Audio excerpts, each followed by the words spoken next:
Amanda with Straightsmile Solutions, straightsmilesolutions.com, and unfortunately I've had to make a new policy for my coaching services, and that is I do not assist.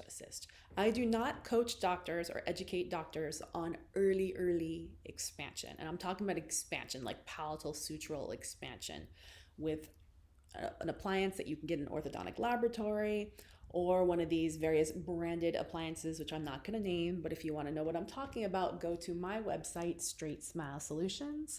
Go to the tabs at the top, go to Get Started, go to FAQ, and from there, go to point 18. I list out the ones I won't use. And it's mostly because either I've seen funky things, I've seen scary things, or they're litigious with me, and I'm not going to tell you what is what. So if they're on my naughty list, that's my naughty list. So that's ones I will not work with. I will be more than happy to do traditional expansion, be it fixed, removable, or Invisalign, RPE, IPE, or Schwartz. Anything you can get at a local orthodontic laboratory in your state or province. Normal stuff. As long as the 6-year-old molars are in. And I've had to put this policy in because for some reason I'm getting a ridiculous amount of questions and a lot of it is just, I really want to do expansion on this patient who's 4. I'm like, no, I'm not doing it. Sorry. That's all you. And there are different services that will help you with that. I do not, just because of the weird stuff that happens orthodontically.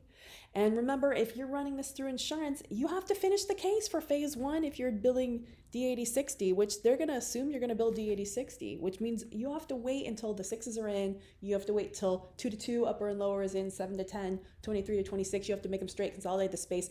You're talking like years and years and years. Now, I don't mind a healthy start.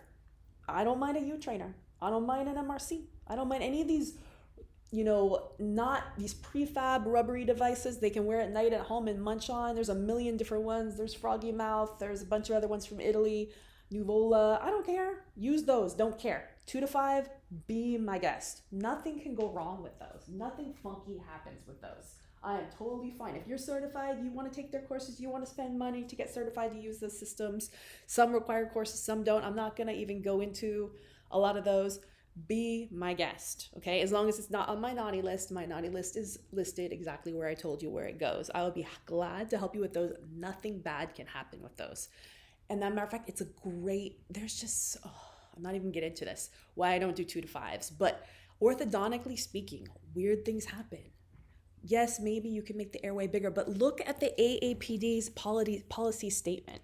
And they are starting to really crack down on doctors that are doing early intervention.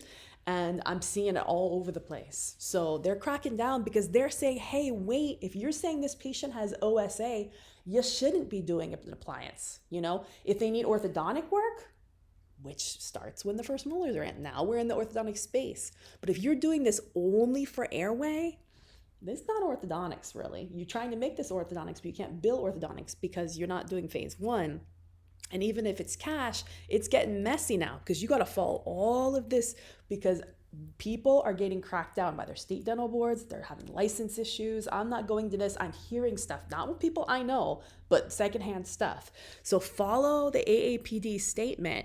They're saying you need to work with a physician, okay? A physician.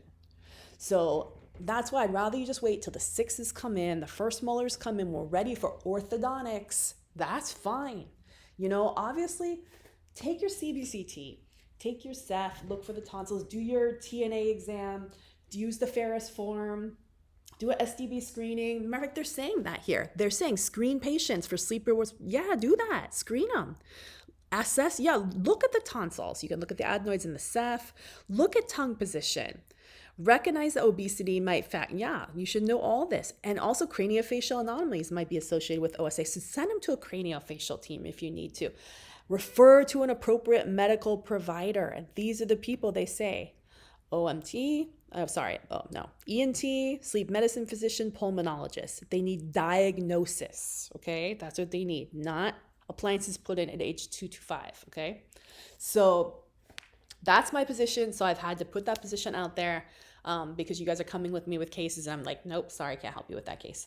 So Thank you so much for understanding. All right, best of luck. If someone is really struggling with breathing and the ENT is and you did a Ferris form and you did a SDB form and you took a CBCT and you took a SEP and you see tonsils and adenoids and they're refusing to take them out and they're massive, well, you need to go find a new ENT.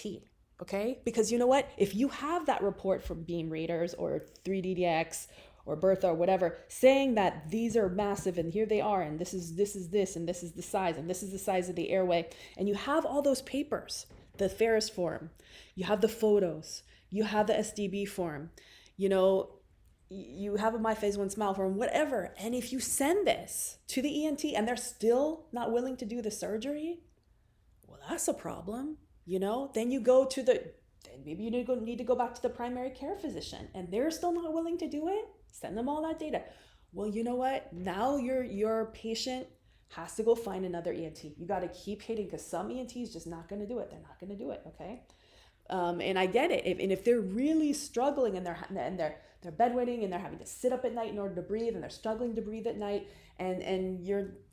I'm really sorry. I know this is happening with some people, but this is really a problem with your doctors. But they're listing 3 doctors you can see here. So you can see an ENT, a sleep medicine physician, or a pulmonologist. 3 different doctors. Go to all 3. Okay? You got to do everything you can as your patient's primary care advocate, and you should be working with the pediatrician as well. And if your pediatrician's refusing to do it, well, then you keep documenting, you keep sending letters, you keep giving them a call, you stop by their office, you're doing what you can do for these patients if your pediatrician's being lazy and not helping out. At least you're doing what you can do. Eventually they're going to turn age 6 and their 6 molars are going to come in and boom, now we can do expansion. Hooray. It's not too late. Trust me, I see some funky cases that are they got the whole dog face. They're just bad at 6. As soon as those 6s come in, bang, let's go. We're going to build D8060. We're going to do ortho. We're going to do some great expansion. I love the IPE. Let's go. You're going to get some great stuff happening, and hopefully they'll get some improvement in symptoms, and maybe they won't need the surgery. Okay, that's great. That's best case scenario. But anyways, all right. Thanks so much.